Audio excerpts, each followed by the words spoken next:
할렐루야. 우리 한 주간 잘 지내셨죠? 오늘도 함께 예배하는 모든 분들을 주님의 이름으로 환영합니다. 우리 옆에 분에게 고백할까요? 주님이 날마다 우리의 삶에 함께 하십니다. 우리 함께 고백하겠습니다. 함께 하십니다. 네, 함께 하십니다. 신실하신 주님께서 언제나 우리의 삶을 지키시고 또 함께 하여 주시며 인도하고 계신 줄 믿습니다. 우리 그 주님 앞에 나아가 전심으로 예배하는 놀라운 주일이 되었으면 좋겠습니다. 다 함께 기도하시면서 주님 앞에 나아가겠습니다. 사랑이 많으시고 오늘도 우리와 함께 하여 주시며 우리의 삶을 신실하게 인도하여 주시는 주님 감사합니다. 하나님, 코로나 바이러스로부터 날마다 우리를 보호하여 주시고 또 모든 역경을 주님의 놀라운 힘과 능력으로 승리할 수 있도록 새 힘을 부어주심에 주님 감사합니다. 이 시간 그 감사의 고백을 주님 앞에 드리며 전심으로 나아가 찬양하며 나아가기를 소망합니다. 성령의 충만함 허락하여 주시고 예배를 드리며 나아가는 각 처소와 가정마다 하나님 성령의 뜨거움을 허락하여 주셔서 주님 만나고 주님 높여드리는 놀라운 시간들 되어질 수 있도록 역사하여 주시옵소서. 주님, 우리의 아버지 되어주심에 주님 감사합니다. 주님 사랑합니다. 예수님의 이름으로 기도드렸습니다. 아멘. 우리 그 신실하신 주님 앞에 오신실하신 주 다 찬양하면서 우리 주님 앞에 나아가도록 하겠습니다.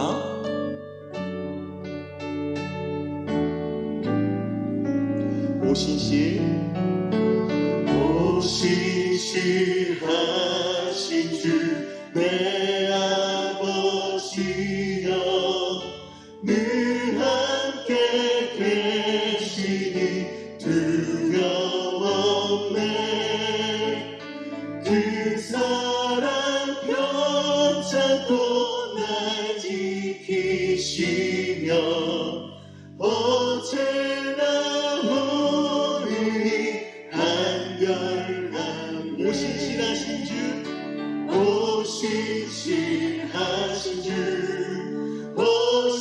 오신실하신 주 날마다 자비를 베푸시며 일용할 모든 것 내려주시니 오신실하신 주 나의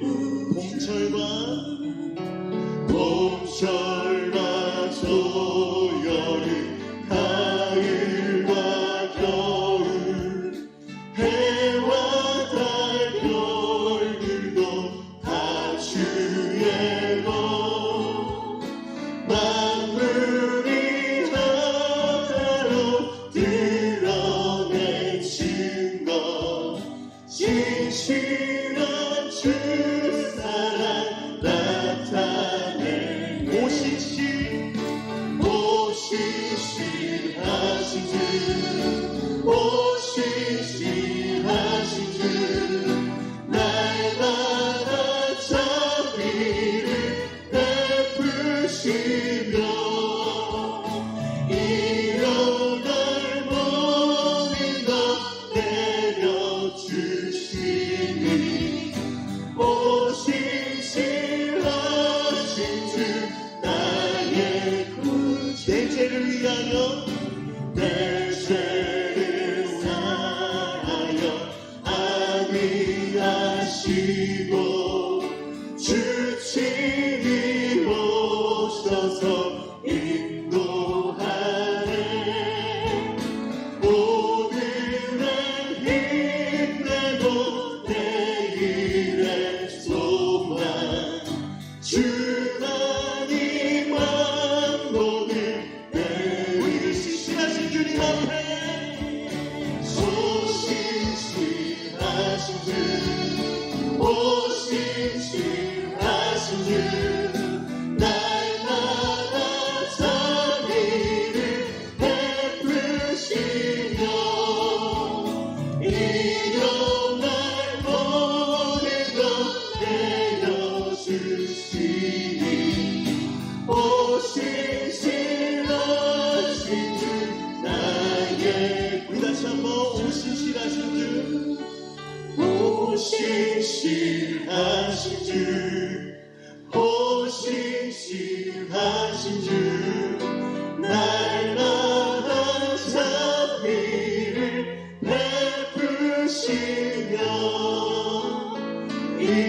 일용할 모든 것 내려주신 우리 주님 앞에 오신 신하신 주 나의 구주.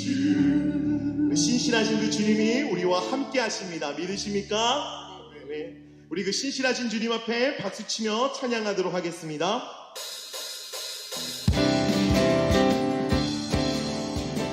보라색을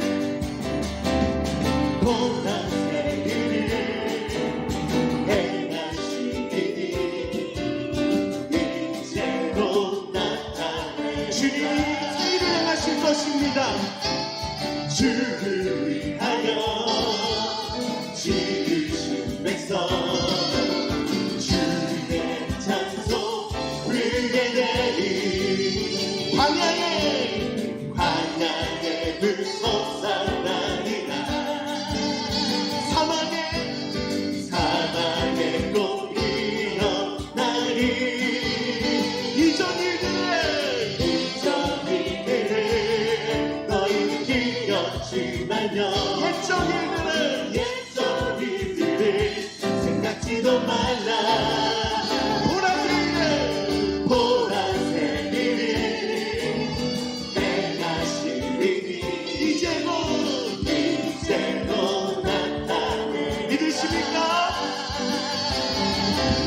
주를 위하여 지으신 백성 주의 찬송 부르게 되니 우리 명령하시면서 광야에 물솟아나리라 사막에 꽃 피어나리 이전일들을 너희는 기억지 말며 옛적 일들을 생각지도 말라 이 주님 앞에 보라색 일을 행하시리니 이제도 나타내리라 아멘. 주를 위하여 지으신 백성 주의 찬송 부르게 되리 기뻐하며 함께 노래 부르리 소리 높여 할렐루야 부르리 주님 앞에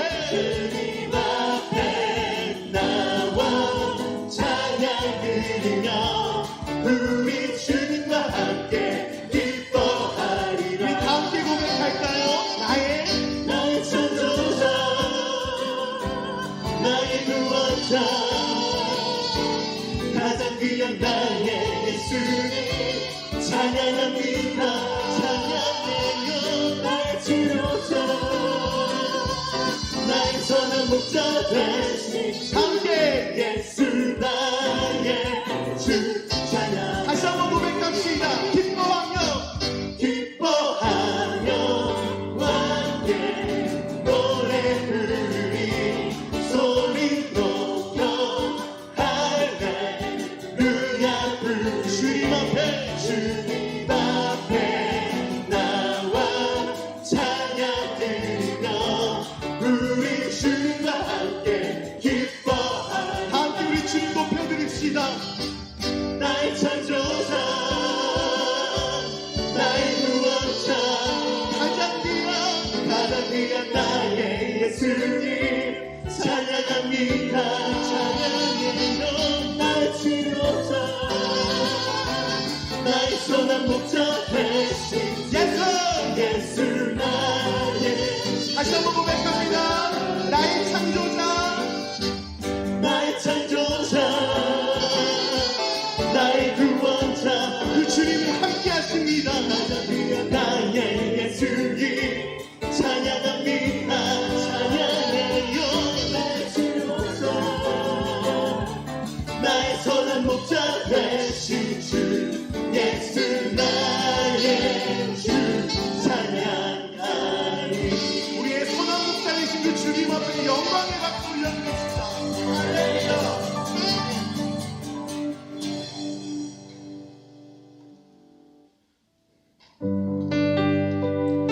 주님이 우리의 길을 날마다 인도하고 계십니다. 보이지 않아도 우리를 위하여 일하고 계신 주님이 오늘도 한 사람 한 사람 가운데 역사하고 계심을 믿습니다. 우리 그 주님을 높여드리며 나가겠습니다.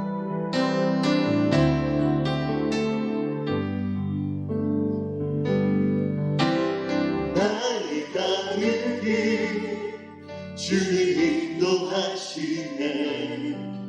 그는 보이지 않아도 날 위해 일하시네.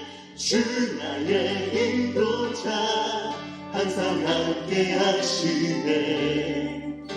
사랑과 힘 베푸시며 인도하시네.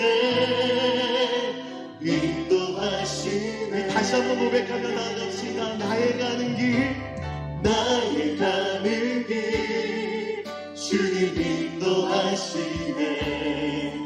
그는 보이지 않아도 날 위해 일하시네.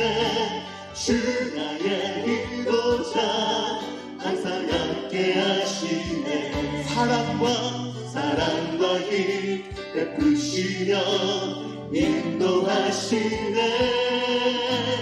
인도하시네.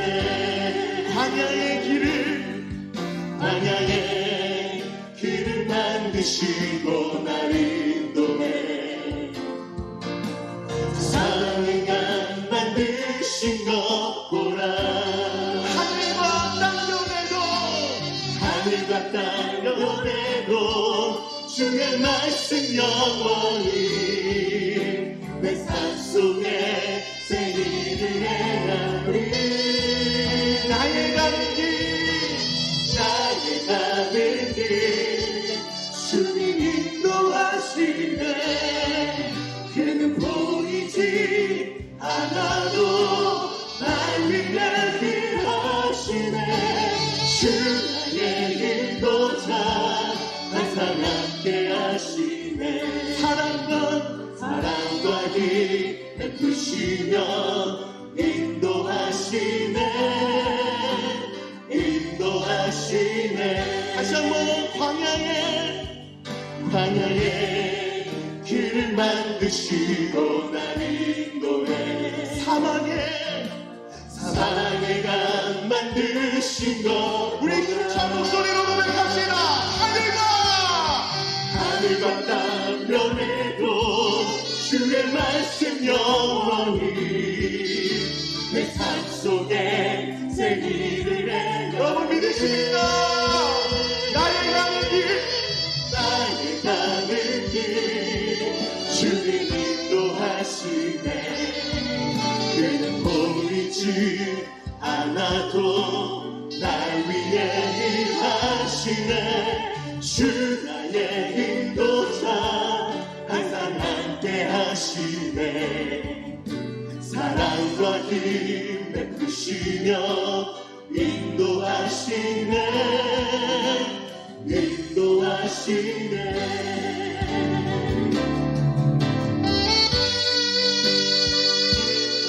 우리 날마다 우리 삶을 인도하시는 그 주님 앞에 나아가 온전히 주님을 예배하며 나가겠습니다. 그 주님이 우리와 날마다 함께하고 계십니다.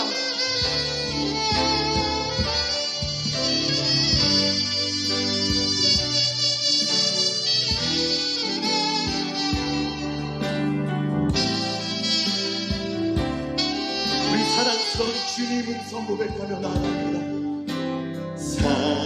사랑스러운 주님 음성 당신 곁에 가까이 이끄시네. 주님 사랑을 나 누리며 그 아름다우신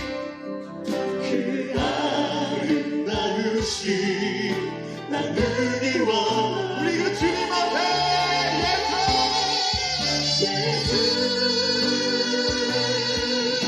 내 선하신 목자 나의 앞길 하시네. 예수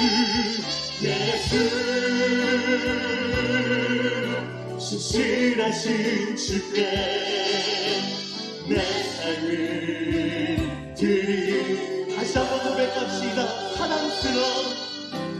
사랑스러운 주님이 우리의 삶과 함께하고 계십니다. 당신 곁에 나가니 이끄시네. 주님 사랑을 나 누리며 그 아름다우신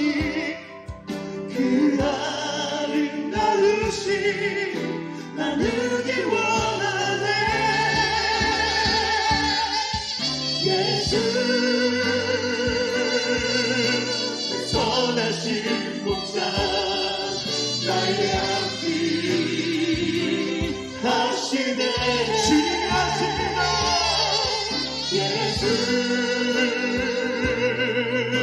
신실하신 주께 내 삶을. 우리 자리에 일어나서 다시 한번 고백합니다. 예수 선하신 목자 나의 앞길 하시네. 예수 신실하신 주께 내 삶을 드리. 우리의 목소리로 고백하며 나아갑니다. 예수 선하신 목자 나의 앞길 하시네. 예수 신실하신 주께 내 삶을 드리라. 이 시간 우리의 믿음을 사도신경으로 다 함께 고백하며 나아가도록 하겠습니다. 전능하사 천지를 만드신 하나님 아버지를 내가 믿사오며 그 외아들 우리 주 예수 그리스도를 믿사오니 이는 성령으로 잉태하사 동정녀 마리에게 나시고 본디오 빌라도에게 고난을 받으사 십자가에 못 박혀 죽으시고 장사한 뒤 사흘 만에 죽은 자 가운데서 다시 살아나시며 하늘에 오르사 전능하신 하나님 우편에 앉아 계시다가 저리로서 산자와 죽은 자를 심판하러 오시리라. 성령을 믿사오며 거룩한 공예와 성도가 서로 교통하는 것과 죄를 사여 주시는 것과 몸이 다시 사는 것과 영원히 사는 것을 믿사옵나이다. 아멘. 우리 함께 기도하며 주님의 임재 앞으로 나아가겠습니다. 우리 간절히 기도할 때 하나님, 오늘 저희들 함께 온라인으로 예배드릴 때 우리 모두의 마음이 예배자로 이어지게 하여 주시고 하나님께 참된 소망을 두고 전심으로 예배하는 예배자가 되게 해달라고 기도하겠습니다. 코로나19의 확산이 멈춰지게 해주시고 백신과 치료제가 신속하게 개발될 수 있도록 도와주시옵소서. 더욱더 아버지, 이런 사태를 통하여서 우리가 하나님께 회개하며 성령 충만함을 입을 수 있도록 같이 마음을 모아서 기도하겠습니다. 환우님들의 아픔을 아시는 주님께서 더 굳건한 믿음으로 잘 감당할 수 있는 영의 힘을 더해 주시기를 기도합니다.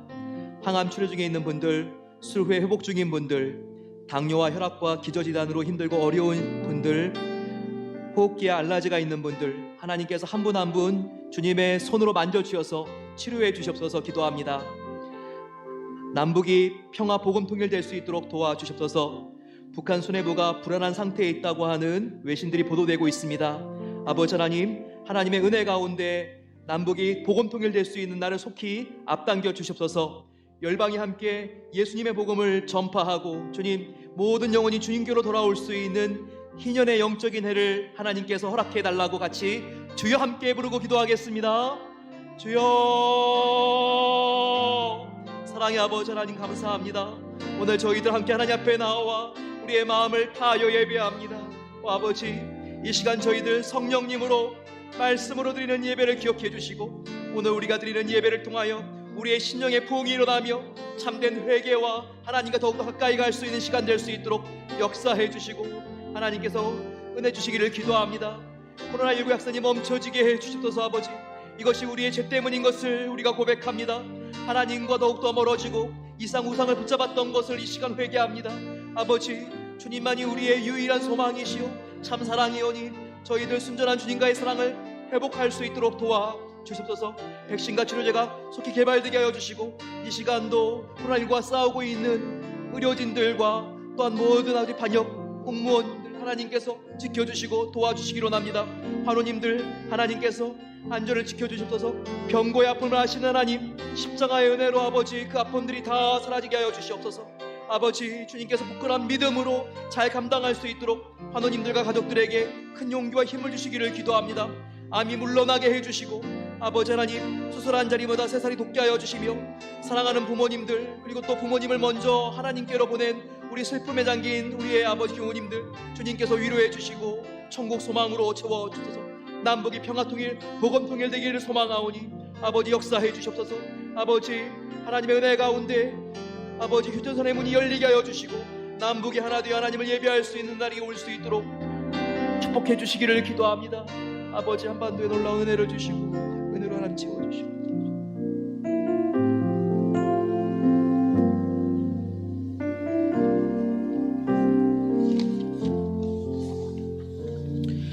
천지를 지으시고 우리들을 하나님의 형상대로 만드신 살아계신 하나님의 아버지, 모든 영광과 존귀와 찬송을 드립니다. 죄와 사망에서 헤매는 저희들을 부르셔서 십자가의 은혜로 거룩하다 칭하시고 주님의 자녀로 삼아주신 주님의 은혜에 감사드립니다. 지금 코로나 바이러스로 인해 우리의 삶이 혼돈 속에 있는 이때에 다시 한번 하나님의 말씀을 묵상하며 우리의 진정한 죄인된 모습을 바라보게 하심을 감사드립니다. 그동안 말로는 하나님의 자녀라 고백하였지만 삶은 주님을 전적으로 믿는 것이 아닌 무엇을 먹을까, 마실까, 입을까 세상 것을 걱정하며 산 것을 진정으로 회개하오니 용서하여 주시옵소서. 이젠 흙으로 왔다 흙으로 돌아가는 우리 허무한 육신의 삶에 매이지 말고 영원하신 하나님을 매 순간 기뻐하는 삶을 살게 하여 주옵소서. 성도 중에 생업의 어려움, 육신의 어려움과 관계의 어려움이 있으신 분들이 있습니다. 위로의 성령님께서 일일이 마음을 위로해 주시고 여호와 라파의 손으로 치유하여 주시옵시며 우리를 승리케 하신 여호와 니시를 찬양케 하여 주시옵소서. 오늘은 주일입니다. 우리는 하나님을 예배하는 예배자위오니 부르신 주님 앞에 진정으로 예배하는 하루가 되게 하여 주시옵시며 모든 삶의 염려를 주께 맡기고 더욱 말씀을 묵상하고 기도하며 성령 충만을 받게 하여 주시옵소서.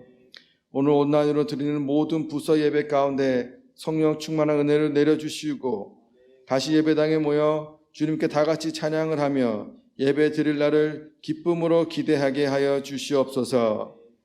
지난주 베델 비전센터의 벽을 아무 사고 없이 세우게 하심에 감사드립니다. 이 어두운 시대에 주님의 성전과 믿음의 차세대를 양육할 수 있는 베델 비전센터를 꿈꾸게 하심을 감사드립니다. 하나님의 구원의 방주가 되게 하여 주시고 세상의 진리와 생명의 말씀만을 전하며 제자들을 세우는 새 성전 되길 믿습니다. 그리하려면 느헤미야가 초막절에 모세의 율법의 말씀을 읽을 때 모든 이스라엘 백성들이 회개하였듯이 우리도 현당 예배를 드릴 때 하나님의 말씀을 듣고 회개하는 부흥의 역사를 체험하게 하여 주시옵소서. 그리하여 이 지역 사회로 나가 빛과 소금의 역할을 잘 감당하며 한 영혼을 예수의 마음으로 사랑하며 죽어가는 심령들에게 복음의 기쁜 소식을 땅끝까지 전하는 하나님의 제자들을 양육해서 파송하는 교회가 되게 하여 주시옵소서. 우리 교회가 후원하는 25곳의 선교사와 선교단체에 하나님의 축복이 함께 하시길 간절히 기도합니다. 매일매일 선교사님의 삶에 은혜를 부어주시옵시고 그들의 헌신을 통해 하나님의 나라가 그곳에 임재하길 믿습니다. 특별히 기도하는 것은 이번 코로나 사태로 인해 선교사님들의 발이 묶이고 모여서 예배를 드리지 못하는 여러 어려움들이 있습니다. 그분들의 필요를 채워주시오며 질병에 걸리지 않고 안전하게 지켜주시옵소서. 바라 없는 것은 선교의 길이 점점 막히는 이 시대에 우리가 세계 선교를 위해 기도하며 우리가 사는 이곳 오레곤 땅이 선교지라 믿고 선교사의 삶을 살 수 있는 믿음을 주시옵소서. 이곳 오레곤과 미국과 한국의 모든 의정장들에게 하나님의 지혜를 부어주셔서 서로 사랑으로 화합하며 분열이 일어나지 않도록 역사하여 주시고 하나님을 경외하는 새로운 지도자들이 나와 하나님의 말씀에 서로 사랑으로 순종하게 하여 주시옵소서. 코로나 바이러스에 걸릴 위험 가운데 교회에 나와 예배를 준비하는 모든 사역자님과 미디어 찬양팀 장로님들께 은혜와 축복을 내려주시오며 먼저 하나님의 나라와 그 일을 구할 때 그들의 모든 필요를 채워주시길 믿습니다. 오늘 단에서 말씀을 전하시는 이도나 목사님께 신령한 능력과 성령이 충만케 하시며 그 말씀의 능력이 이 시간 내가 중심인 삶에서 하나님이 중심이 되는 삶으로 변화되는 시간이 되게 하여 주시옵소서. 예배의 시종을 주님께 맡겨며 우리를 사랑하시는 예수 그리스도의 이름으로 기도드리옵나이다. 아멘.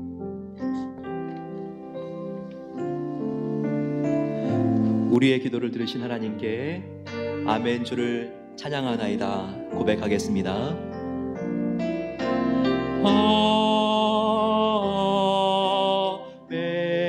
아멘. 주를 찬양하나이다.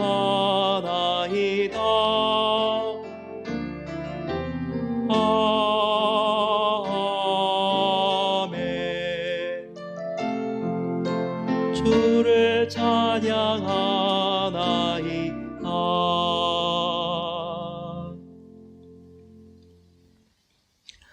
이 시간 온라인으로 예배하는 모든 성도님들을 진심으로 환영하고 축복합니다. 우리 옆에 있는 분들과 함께 인사하겠습니다. 하나님의 은혜와 평강이 가득하시기를 소망합니다. 인사하겠습니다. 하나님의 은혜와 평강이 가득하시기를 소망합니다. 지난 한 주 동안은 성전의 벽을 올리는 공사를 무사히 잘 마쳤습니다. 어떤 진행 과정이 있었는지 함께 영상에 담아봤는데요. 같이 보겠습니다.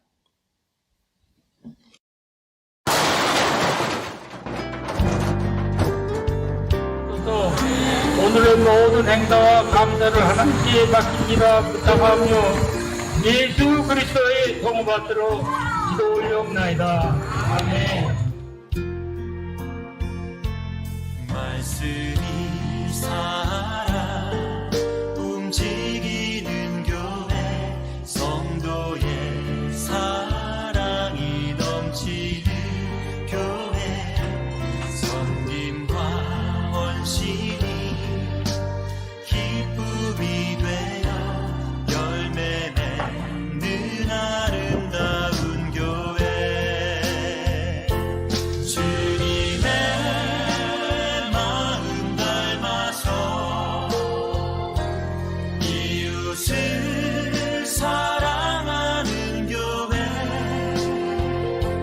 주님의 영광을 위해서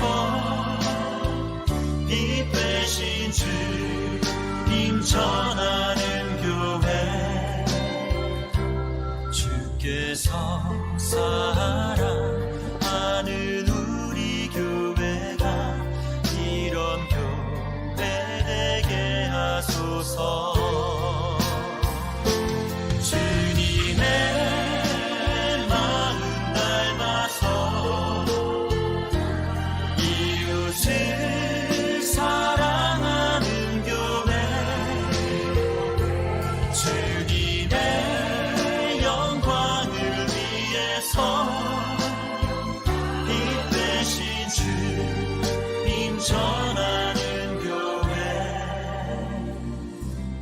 사랑의 불꽃이 활짝 피어나 날마다 사랑에 빠지는 교회 주께서 사랑하는 우리 교회가 이런 교회 되게 하소서.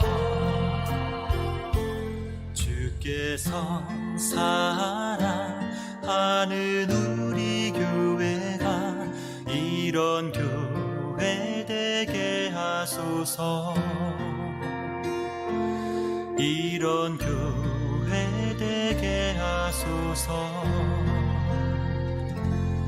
이런 교회 되게 하소서.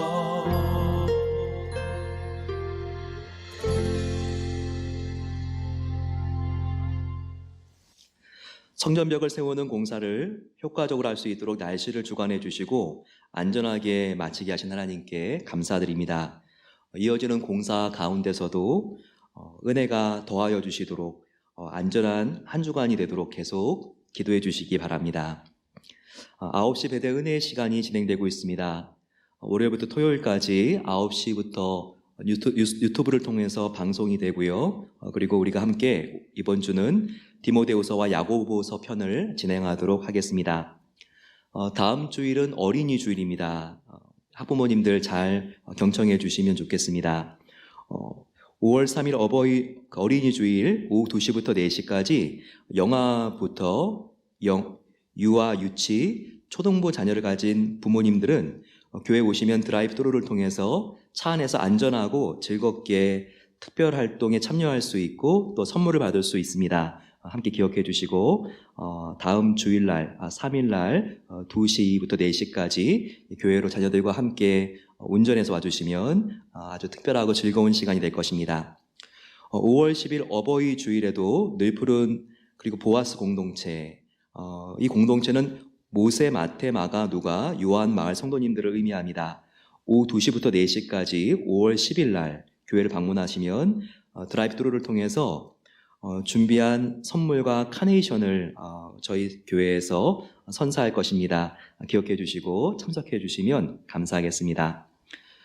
또 릴레이 파킹락 기도회가 5월 17일부터 매 주일마다 진행이 됩니다. 오후 2시 정각에 함께 교회 주차장에서 차 안에서 성전 건축을 위해서 기도하는 시간입니다. 릴레이로 진행이 되는데 17일에는 디모데, 요셉, 다니엘 마을 성도님들이 함께 참여해 주시면 좋겠습니다. 서로 돕기 캠페인을 계속해서 진행하고 있습니다. 특별히 생필품이 필요한 분들은 교회로 언제든지 오셔서 필요한 것들을 가져가 주시면 좋겠습니다. 쌀, 라면, 휴지 등의 생필품들이 준비되어 있습니다. 5월 2일과 3일은 온라인 사랑방이 진행이 됩니다. 날짜와 시간을 미리 예약해 주시면 감사하겠습니다. 이 시간 준비한 특송을 하나님께 올려드리겠습니다.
이 시간 은혜 받으실 말씀은 느헤미야 2장 11절에서 20절입니다. 신약성경 729면에서 730면입니다. 제가 말씀을 봉독해서 올리겠습니다. 11절입니다. 내가 예루살렘에 이르러 머무른 지 사흘 만에 내 하나님께서 예루살렘을 위해 무엇을 할 것인지 내 마음에 주신 것을 내가 아무에게도 말하지 아니하고 밤에 일어나 몇몇 사람과 함께 나갈새 내가 탄 짐승 외에는 다른 짐승이 없더라. 그 밤에 골짜기 문으로 나가서 용종으로 분문에 이르는 동안에 보니 예루살렘 성벽이 다 무너졌고 성문은 불탔더라. 앞으로 나아가 샘문과 왕의 못에 이르러서는 탄 짐승이 지나갈 곳이 없는지라. 그 밤에 시내를 따라 올라가서 성벽을 살펴본 후에 돌아서 골짜기 문으로 들어와 돌아왔으나 방백들은 내가 어디 갔었으며 무엇을 하였는지 알지 못하였고 나도 그 일을 유다 사람에게나 제사장들에게나 귀족들에게나 방백들에게나 그 외에 일하는 자들에게 알리지 아니하다가 후에 그들에게 이르기를 우리가 당한 공경은 너희도 보고 있는 바라. 예루살렘이 황폐하고 성문이 불탔으니 자 예루살렘 성을 건축하여 다시 수치를 당하지 말자 하고 또 그들에게 하나님의 선한 손이 나를 도우신 일과 왕이 내게 이런 말씀을 전하였더니 그들의 말이 일어나 건축하자 하고 모두 힘을 내어 이 선한 일을 하려 하매 호론 사람 산발락과 종이었던 암몬 사람 도비야와 아라비아 사람 겟셈이 이 말을 듣고 우리를 업신여기고 우리를 비웃어 이르되 너희가 하는 일이 무엇이냐 너희가 왕을 배반하고자 하느냐 하기로 내가 그들에게 대답하여 이르되 하늘의 하나님이 우리를 형통하게 하시리니 그의 종들인 우리가 일어나 건축하려니와 오직 너희에게는 예루살렘에서 이루기를 아무 기업도 없고 권리도 없고 기억되는 바도 없다 하였느니라. 아멘. 이 시간 이도나 목사님께서 하나님의 선한 손을 바라보라는 제목으로 은혜의 말씀을 전해주시겠습니다.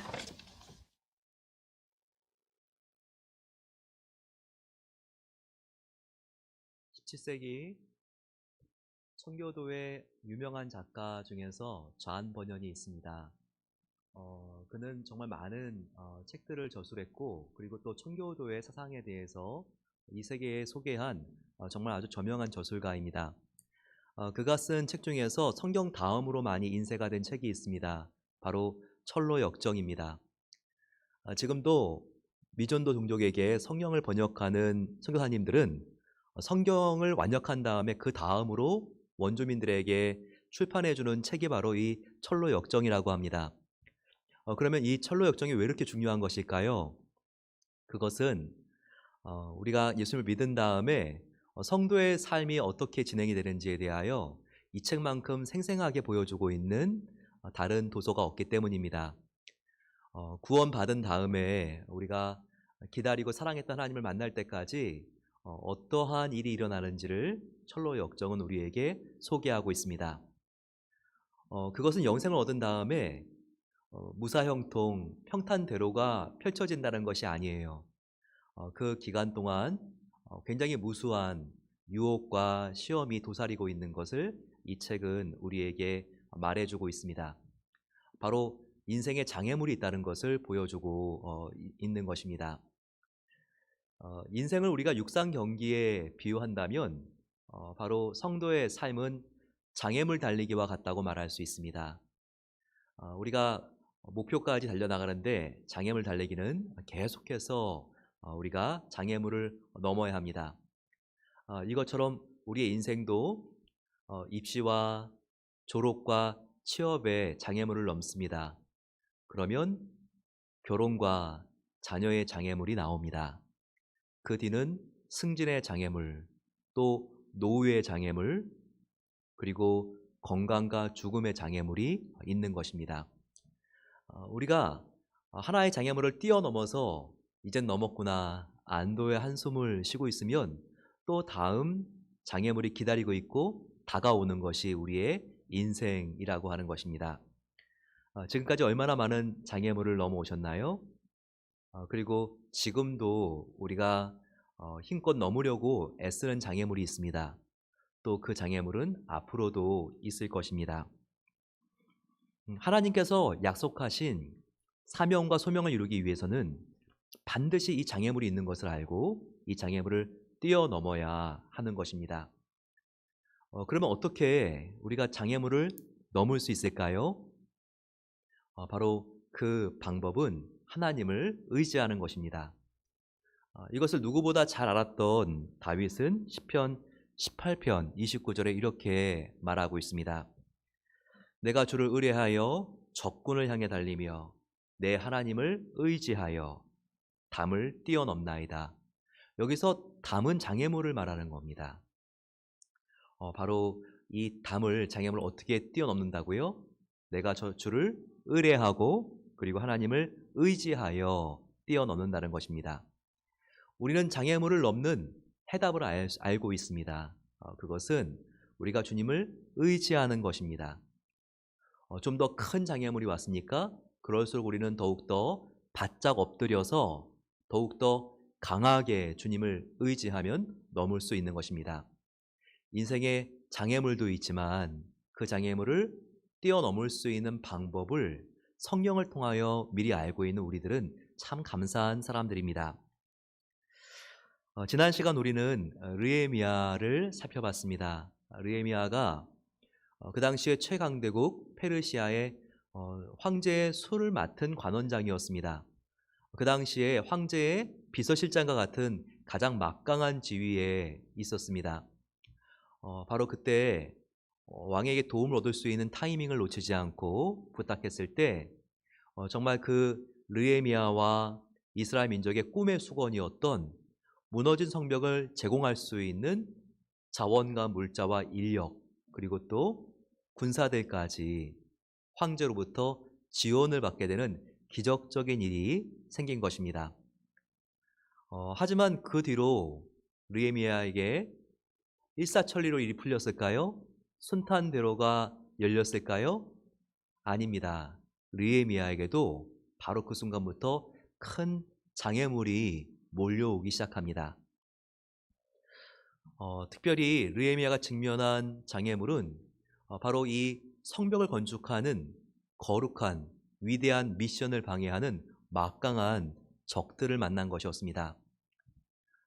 느헤미야가 예루살렘에 부임하자마자 어떤 적들이 기다리고 있었을까요? 느헤미야서 2장 10절 말씀을 한번 보시기 바랍니다. 호론 사람 산발락과 종이었던 암몬 사람 도비아가 이스라엘 자손을 흥왕하게 하려는 사람이 왔다 함을 듣고 심히 근심하더라 라고 나와 있습니다. 이름만 들어도 으시시해지는 산발락과 도비아가 이제 느헤미야의 사명을 방해하기 위해서 온 것입니다. 여기 산발락은 그 당시에 예루살렘 북부 지역에 있었던 사마리아를 통치하는 책임자였습니다. 도비아는 그럼 누구였을까요? 그는 암몬 이방 태생으로서 자기의 출세를 위해서 산발락의 부하가 된 사람입니다.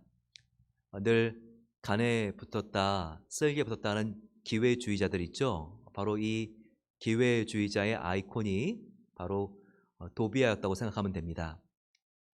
그들은 황제의 어명으로 자신들의 보스로 상관으로 부임한 느헤미야가 너무나 불편했습니다.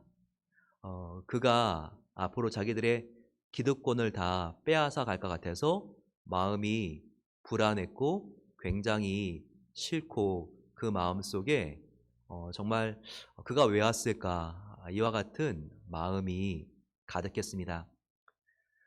눈치가 빨랐던 느헤미야는 자기가 왔을 때 이렇게 환영해 주지 않는 지방 지도자들의 모습을 보면서 그가 일이 쉽지 않을 것을 직감했습니다.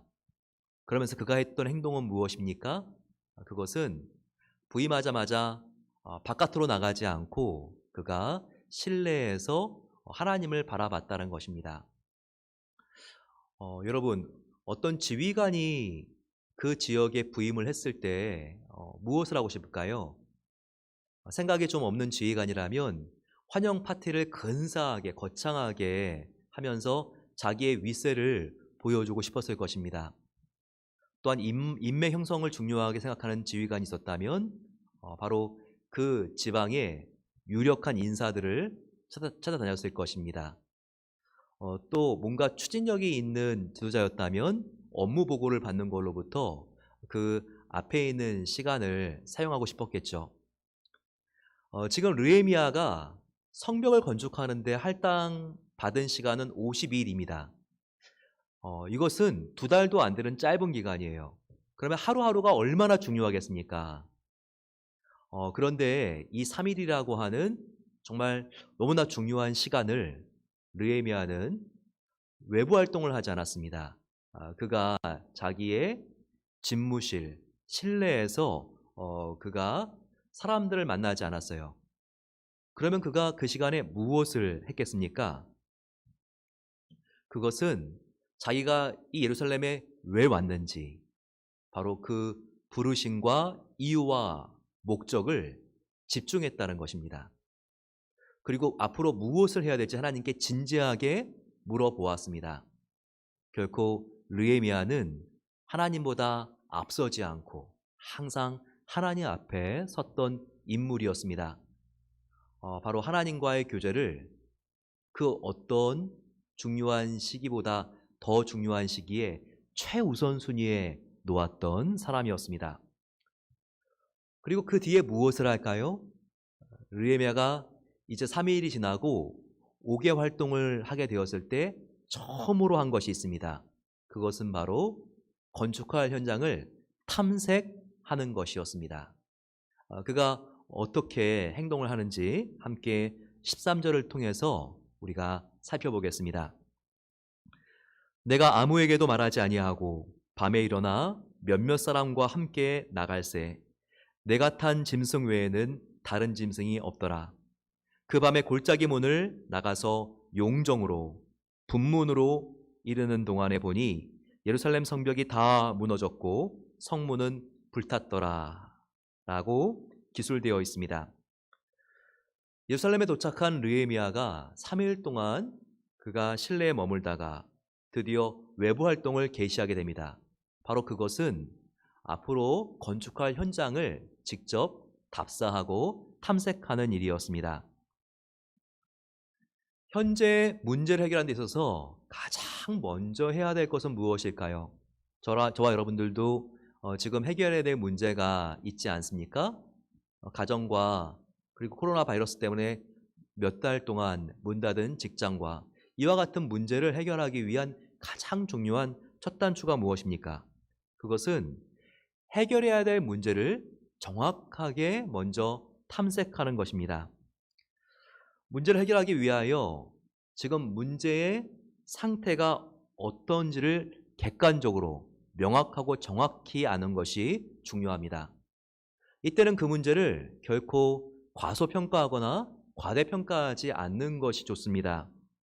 문제를 우리가 어디부터 시작해야 되는지, 얼마나 심각한지를 정확하게 볼 수 있어야 합니다. 공부를 잘하는 학생과 공부를 못하는 열등한 학생과 차이가 어디에 있을까요? 시험을 본 다음에 습관을 보면 알 수 있습니다. 이 작은 습관이 우등생과 그리고 공부를 못하는 학생을 갈라 놓는 갈림길이 되게 할 수도 있습니다. 시험을 본 다음에 우등생은요, 자기가 틀린 문제에 집중합니다.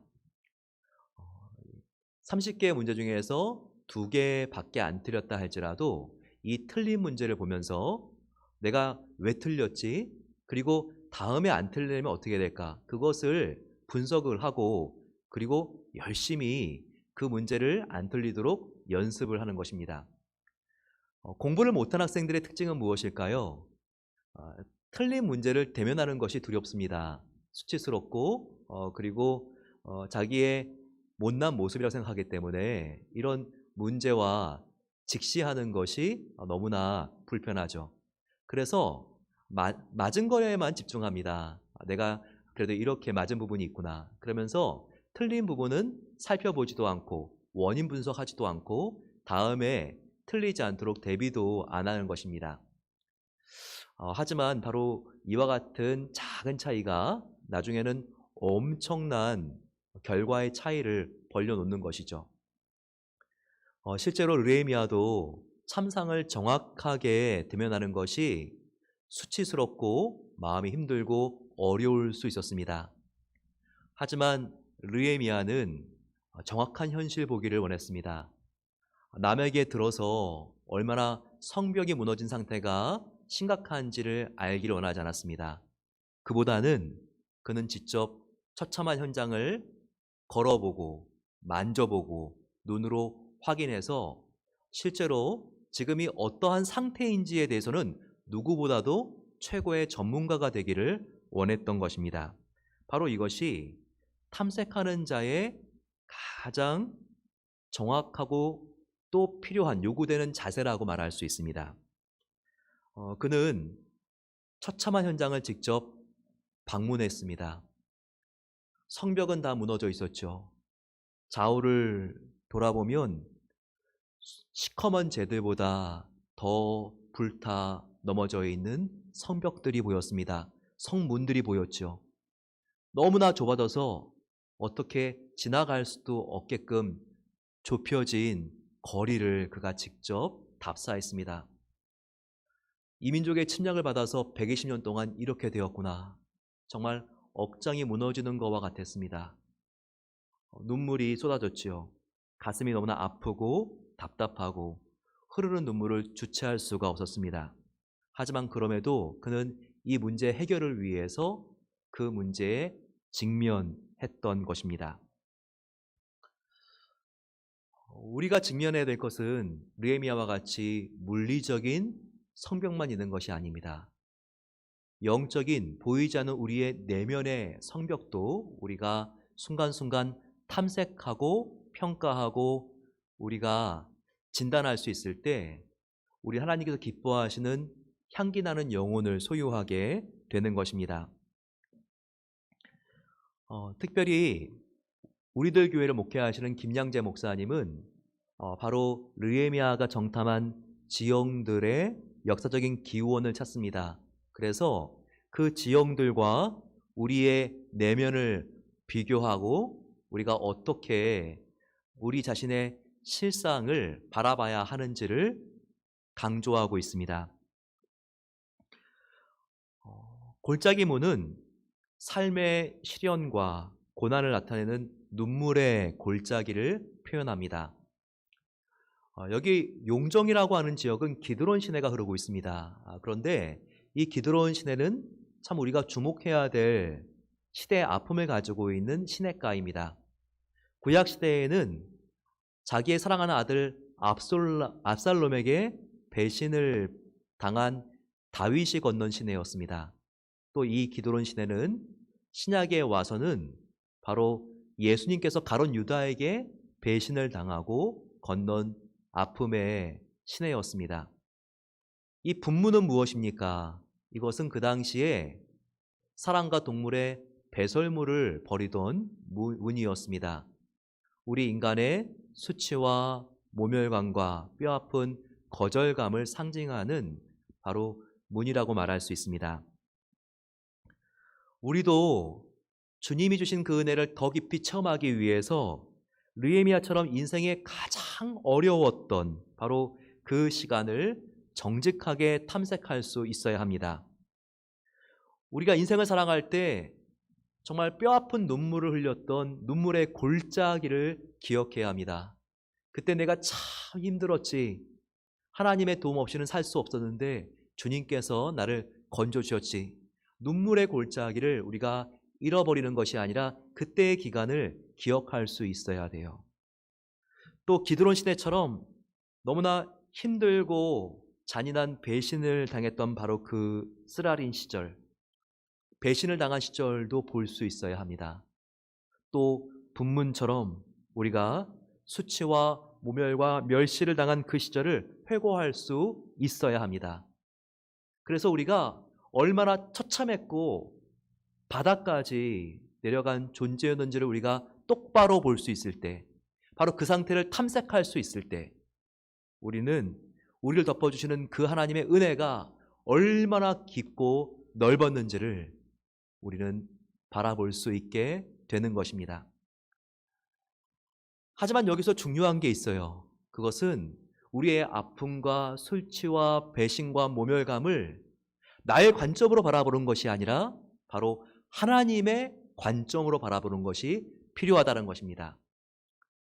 김양재 목사님은 또 한 번 하나님의 관점으로 우리의 아픔을 바라보는 것이 왜 중요한지에 대하여 다시 한번 설명하고 있습니다. 목사님이 섬기시는 교회에 한 가족이 있었다고 합니다. 한 60대가 넘는 여성도님이 지난날 예수님을 만나기 전에 가정이 얼마나 서로 관계가 갈라지고 서로 힘들고 어려웠는지를 생각하면서 그분이 간증을 했대요. 그런데 이 어머니가 간증을 하니까 자녀들도 얼마나 집이 힘들고 어려웠던 시절이 있었는지 간증을 했다고 합니다. 심지어 며느리도 우리의 시어머니가 얼마나 어려운 분인지 간증을 하니까 이분 마음이 서서히 불편해지고 불안해지기 시작했다고 합니다. 이렇게 우리 집의 사정이 다 알려졌기 때문에 우리 집에 대해서 성도님들이 수근수근거리면 어떡하지? 이제 나의 남은 자녀와 손자, 손녀들 교회에서 결혼도 못하는 거 아니야? 이와 같은 불안한 마음으로 걱정스러웠다는 거예요. 하지만 예수님을 믿고 변화받은 성도에게는 이와 같은 육적인 장막이 무너진 간증은 하나도 걱정할 필요가 없습니다.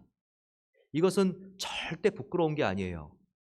왜입니까? 그것은 육적인 장막이 무너진 만큼 영적인 장막이 다시 세워졌기 때문입니다. 영적으로 세워진 것은 우리가 어떤 고난을 당해서 세워진 것이든지 영적으로 우리가 세워진 것은 절대 이것은 수치거리가 아니라 자랑거리인 것을 기억해야 합니다. 미국에서 자라나서 좋은 대학을 나와서 초인류 기업에 아주 젊은 나이에 취직을 한 2세 청년이 있었습니다.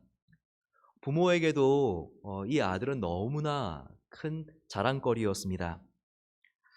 그런데 회사로부터 어느 날 갑자기 레이오프 되었다는 통지를 받게 됩니다. 이 청년은 너무나 놀라고 당황하고 수치스러운 나머지 자살하게 되었습니다. 왜 이런 일이 생기는 걸까요? 우리 믿음의 자녀들은 어릴 때부터 영적인 장막이 튼튼하고 견고하게 지어져야 합니다. 그런데 그렇지 못하면 육적인 장막이 조금만 흔들려도 죽어버리게 되는 겁니다. 삶을 포기하고 싶은 마음이 드는 것이죠.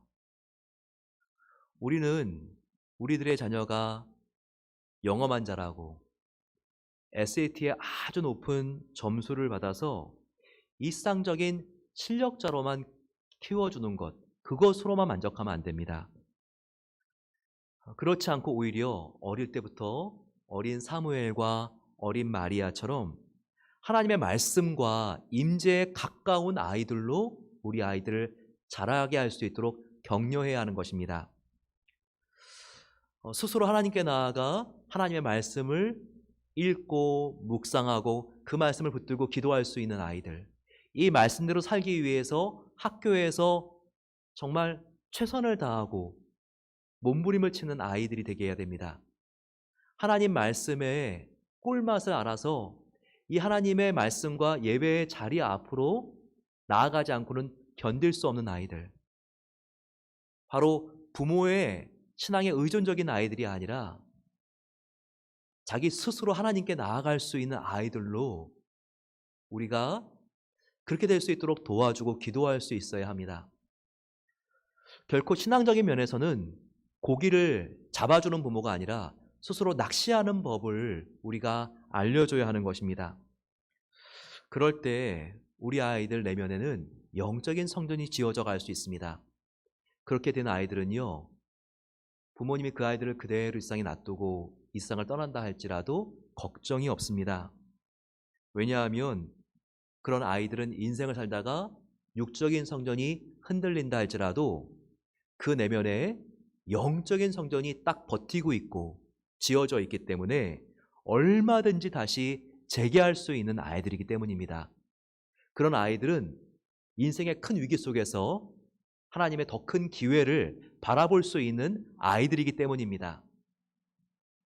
바로 사랑하는 저와 여러분, 우리들의 자녀가 영적인 내면의 성전이 견고하게 세워짐으로 그 어떤 인생의 풍파가 온다 할지라도 흔들리지 않고 주님만 바라볼 수 있는 놀라운 인생이 될 수 있기를 축복합니다.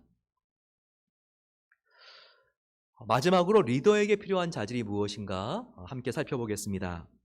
오늘 2장처럼 느헤미야의 리더십을 생생하게 보여주고 있는 느헤미야의 연설이 없습니다. 이 연설을 우리가 함께 볼까요? 느헤미야서 2장 17, 18절 말씀입니다. 그들에게 이르기를 우리가 당한 공경은 너희도 보고 있는 바라. 예루살렘이 황폐하고 성문이 불탔으니 자 예루살렘 성을 건축하여 다시 수치를 당하지 말자 하고 또 그들에게 하나님의 선한 손이 나를 도우신 일과 왕이 내게 이런 말씀을 전하였더니 그들의 말이 일어나 건축하자 하고 모두 힘을 내어 이 선한 일을 하려 하매 라고 되어 있습니다. 여기에 리더에게 꼭 필요한 자질이 나타나 있습니다. 첫 번째는 무엇일까요? 바로 정확한 현실 인식입니다. 이것은 아까 살펴보았던 바로 느헤미야가 성전 벽의 건축 현장으로 나간 부분을 의미합니다. 즉 우리가 탐색을 통해서 현실을 정확하게, 명확하게, 확실하게 진단하는 바로 이 과정이 꼭 필요하다는 것입니다. 바로 현실의 심각성을 이 정도면 괜찮다 포장하지 않고 지금의 어려운 상태 그대로를 정확하게 분석하는 태도가 바로 건강한 리더의 눈이라는 것을 기억해야 합니다. 자, 두 번째는 무엇일까요? 리더는 명확한 목표가 있어야 합니다. 명확한 목표는 무엇일까요? 느헤미야는 한 문장으로 바로 명확한 목표가 무엇인지를 그가 압축하고 있었습니다. 그가 정확하게 탐색한 현실은 바로 17절에서 황폐해진 예루살렘과 불탄 성문이었습니다. 그런데 그가 명확한 목표를 제시합니다. 바로 그것은 그 다음에 있죠. 바로 예루살렘의 성을 건축하여 다시는 수치를 겪지 말자. 바로 이것이 그의 미션 스테이트먼트입니다. 바로 그는 황폐한 예루살렘과 불탄 성문의 문제를 해결할 수 있는 유일한 대안이 해결책이 성벽 재건인 것을 목표로 분명하게 제시를 했습니다. 세 번째는 자기의 삶의 간증입니다. 화려한 스펙보다 더 중요한 것은 감동적인 스토리라고 하는 말이 있죠. 우리의 스토리를 상황에 맞게 시기적절하게 우리가 감동적으로 나누는 것보다 더 큰 힘은 없는 것입니다. 네 번째는요, 공동체성을 강조하는 것이 중요합니다. 느헤미야는 연설할 때 오늘 보십시오. 너희는 이라고 말하지 않고 바로 우리가 당한 공경은 우리라고 하는 말을 쓰고 있습니다. 그리고 당신들이 건축해야 합니다라고 말하지 않고 그는 어떻게 말합니까? 자, 우리가 예루살렘 성을 건축하자. 바로 let us라고 하는 말을 표현하고 있는 것입니다. 이 일은 당신의 일이니까 당신이 알아서 해라 이렇게 말하지 않는 것이죠. 바로 느헤미야는 이 일은 바로 저와 여러분의 일, 우리의 일입니다 라고 강조를 한 것입니다. 설교학 시간에 저는 항상 설교학 교수님들에게 들었던 말이 있습니다. 신학생 여러분, 절대로 설교할 때 여러분이라는 말을 쓰지 마십시오. 저와 여러분이라는 말을 써야 합니다. 그리고 결코 당신은이라는 말을 쓰지 마십시오. 바로 우리든이라고 하는 말을 써야 합니다. 바로 설교학 교수님들에게 들었던 바로 그와 같은 가르침이 오늘 느헤미야의 연설문 안에 있는 것을 발견하게 됩니다. 느헤미야는 바로 이 우리라고 하는 공동체성을 강조한 것입니다. 나는 아웃사이더가 아니라 여러분들과 함께 기쁨도 같이 하고 슬픔도 같이 하는 바로 여러분 안에 있는 운명 공동체입니다. 저는 여러분들과 함께 목숨도 함께 할 것입니다. 이렇게 목표를 향하여 솔선수범하면서 우리가 하나로 이어져 있는 공동체라고 강조하는 그 리더. 그 리더가 제시하는 위대한 목표를 위해서는 모든 구성원들이 목숨까지도 바칠 수 있는 것입니다. 저는 브레이브하트라고 하는 영화를 참 좋아합니다. 오래전에 나온 영화지만 제가 몇 번씩 다시 본 영화입니다. 13세기 말에 스코틀랜드가 잉글랜드에 대항하여 독립전쟁을 일으킨 영화입니다. 거기에 주인공이 바로 윌리엄 웰리스죠. 이분이 정말 그 오합지졸 같은 평민들을 모아놓고 했던 바로 그 연설, 이 연설이 바로 이 영화의 클라이막스의 가장 중요한 부분이 아닐까 생각합니다. 그가 인들랜드 군이 너무나 많고 기사들의 기세에 눌린 평민들에게 뭐라고 그가 연설을 합니까? 내가 윌리엄 웰리스요. 우리는 폭정에 도전하기 위하여 칼을 뽑아 들었소. 우리는 자유인이요. 자유인으로 싸우는 것이요. 자유가 없으면 어떻게 되겠소? 물론 우리는 오늘 싸우다가 죽을 수 있어. 또 우리가 오늘 도망친다면 당분간은 살 수도 있어. 하지만 세월이 흘러 죽게 되었을 때 우리는 노예 상태로 있었던 그때부터 지금까지를 후회하게 될 거요. 그리고 원 찬스, 다시 한번 기회가 있다면 꼭 그들에게 이와 같은 말을 해주고 싶었을 거요. 당신들은 우리의 목숨을 빼앗을 수 있을지언정 정녕 우리의 자유는 빼앗을 수 없노라고. 그가 이렇게 외치면서 여러분 저와 함께 프리덤, 자유를 위하여 싸웁시다 라고 외쳤을 때 그때 듣던 청중들은 완전히 변화됩니다. 그들은 더 이상 겁쟁이 오합지졸이 아니었습니다. 잉글랜드의 최정예 기사단을 능가하는 사기로 충전된 전사들이었기 때문입니다. 윌리엄 웰리스의 진군 명령을 따라서 그들은 일제히 전속력으로 적군을 향하여 나가게 되고 결국 승리를 거머쥐게 되었습니다. 여기서 윌리엄 웰리스는요, 피의 헌신 뒤에 무엇이 있는지를 보게 했습니다.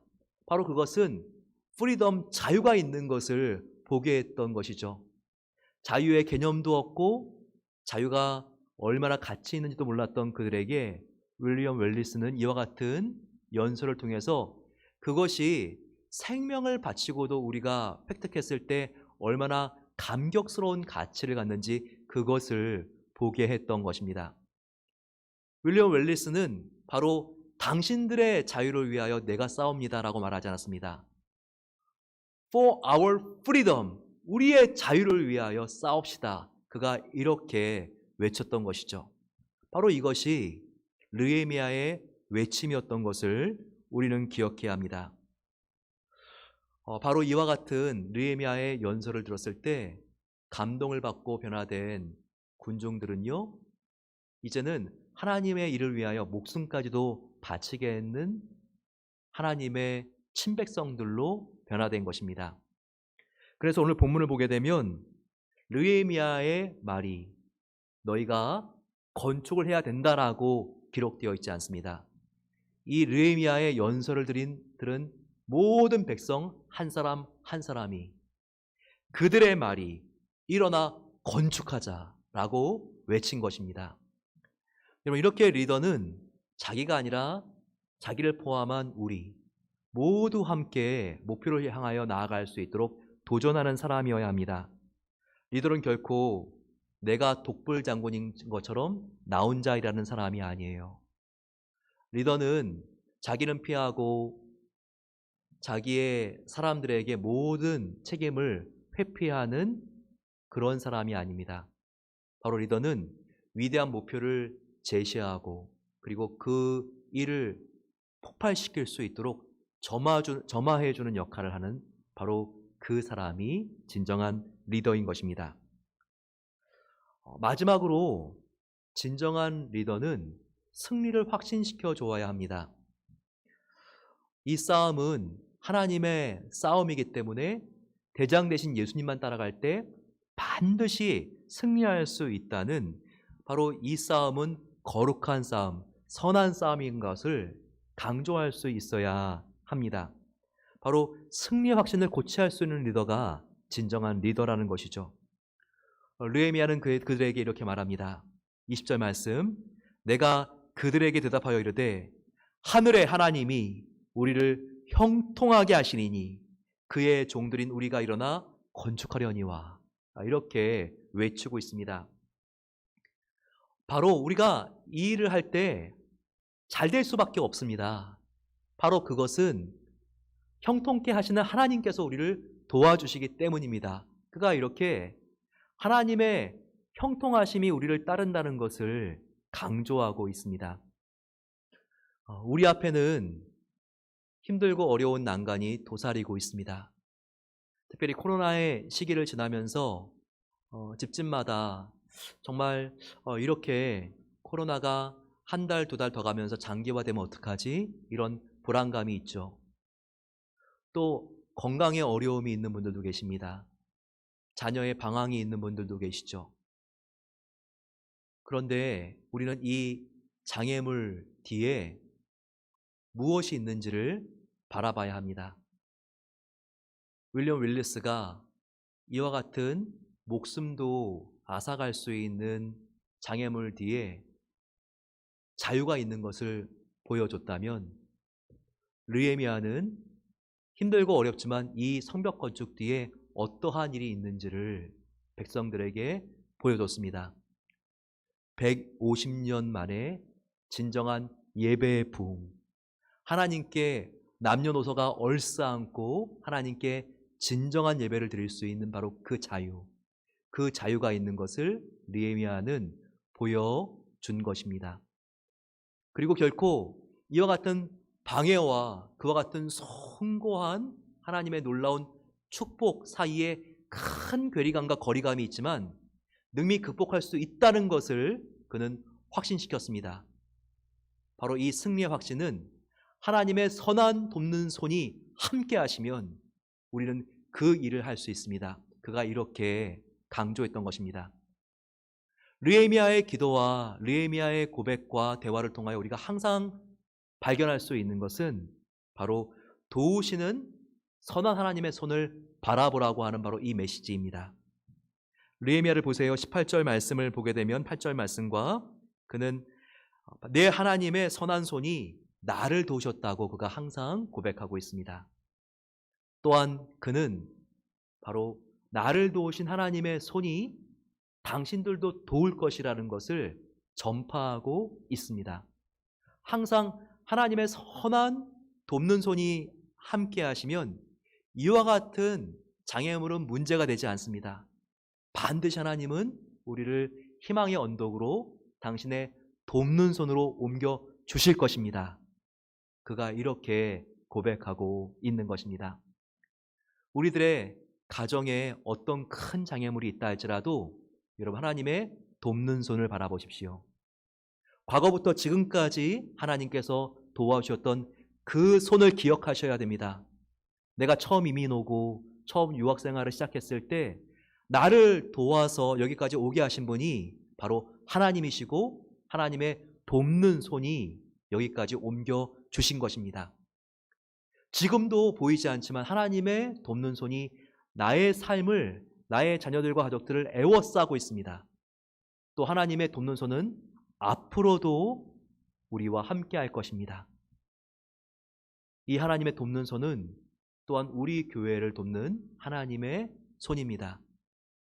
우리 교회도 느헤미야처럼 성벽 건축의 장애물이 있죠. 하지만 그 장애물 뒤에 있는 것을 바라봐야 됩니다. 성전이 완공되었을 때 어떤 새날이 밝게 될까요? 진정한 예배의 부흥이 새성전 안에서 일어나게 될 것입니다. 마지막 때에 땅끝 성교를 마무리하는 일이 이 성전을 통하여 일어나게 될 것입니다.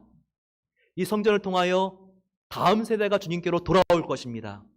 바로 이 성전을 통하여 포틀랜드가 성시가 될 것입니다. 이 성전을 통하여 다민족이 복음화될 것입니다. 이와 같은 하나님의 꿈을 꿀 수 있을 때 이 장애물은 아무것도 문제가 되는 것이 아닙니다. 문제보다 더 큰 하나님을 우리가 바라봐야 하는 것입니다. 그리고 이 장애물이 있지만 바로 이 영광스러운 목표까지 가능케 하는 것은 하나님의 돕는 선한 손길이 있기 때문입니다.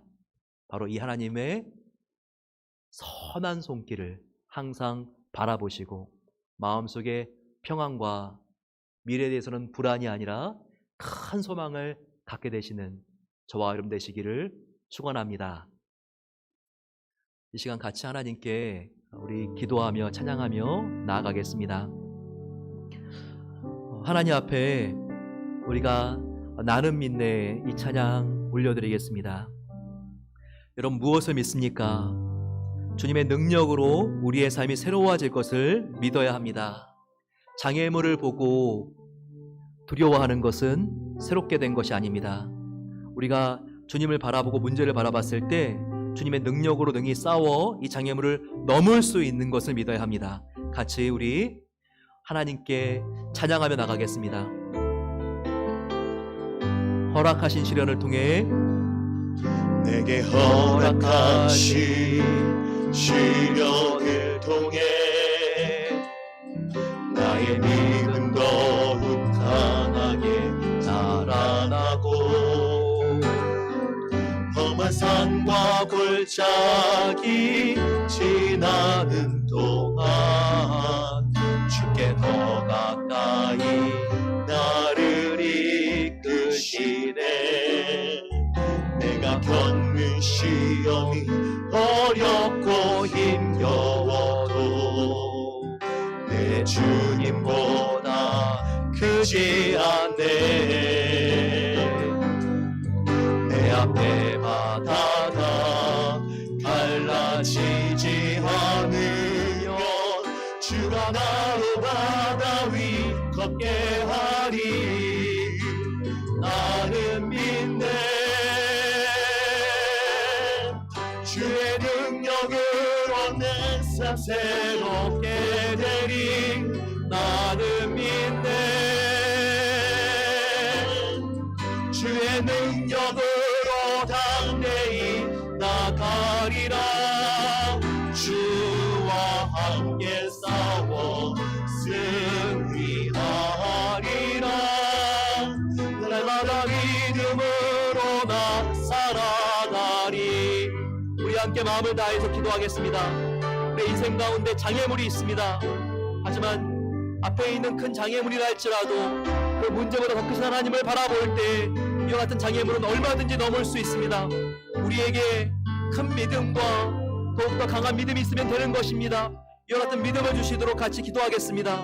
또한 간절히 기도할 때 육체의 장막이 무너진 수치와 아픔을 슬퍼하지 않도록 도와주시고 오히려 영적인 장막이 세워진 것을 자랑할 수 있도록 도와주십소서. 또한 간절히 기도할 때 우리의 가정과 일터와 교회, 민족을 향한 도우신 하나님의 선한 손이 있는 것을 바라볼 수 있는 큰 믿음을 주십소서. 같이 한번 주여 함께 부르고 기도하겠습니다. 주여. 사랑의 아버지 하나님, 하나님의 은혜 감사합니다. 이 시간 살아계신 하나님의 존전 앞에 나아가 기도합니다. 우리 인생에 아픔과 상처와 장애물이 있습니다. 하지만 주님, 이런 것에 함몰되지 않도록 도와주시고 더욱 주님을 의지하여 일어설 수 있도록 하나님께서 은혜를 베풀어 주시옵소서. 하나님, 육체의 장막이 무너진 것을 수치스러워하는 것이 아니라 이를 통하여 오히려 영적인 성전이 세워진 것을 감사하며 자랑할 수 있는 성숙한 믿음을 주시옵소서. 우리의 자녀들도 부모 의존적인 신앙이 아니라 내적인 영적인 성적을 스스로 세워갈 수 있는 자녀들이 되길 소망합니다. 아버지, 우리의 자녀들이 나의 주 나의 하나님으로 고백할 수 있도록 그들의 신앙을 가질 수 있도록 그들을 도와주시고 우리가 또한 기도하는 부모가 될 수 있도록 하나님께서 우리를 변화시켜 주시옵소서. 느헤미야와 같은 리더십을 갖길 소망합니다. 어려운 상황 속에서도 함께 도우신 하나님의 선한 손을 바라볼 수 있는 믿음을 우리에게 주시옵소서. 또한 이 믿음을 우리가 또한 주위에 있는 사람들에게 전파할 수 있도록 하나님께서 하나님의 돕는 손길을 바라보게 할 수 있는 격려의 통로가 될 수 있도록 축복해 주시기로 합니다. 아버지, 주님 함께 해주셔서 사랑하는 하나님 아버지, 주님께서 우리가 시험이 올 때에도 이것은 내가 너의 믿음을 더욱더 견고하게 세우기 위해서 나의 마음도 아프지만 필요하기 때문에 허락한 시험인 것을 보게 하시니 감사합니다. 하지만 이 시험을 통과할 때 아무리 시련이 힘들고 크다 할지라도 우리 주님보다 크지 않다는 것을 항상 우리 마음속에 기억하기를 소망합니다.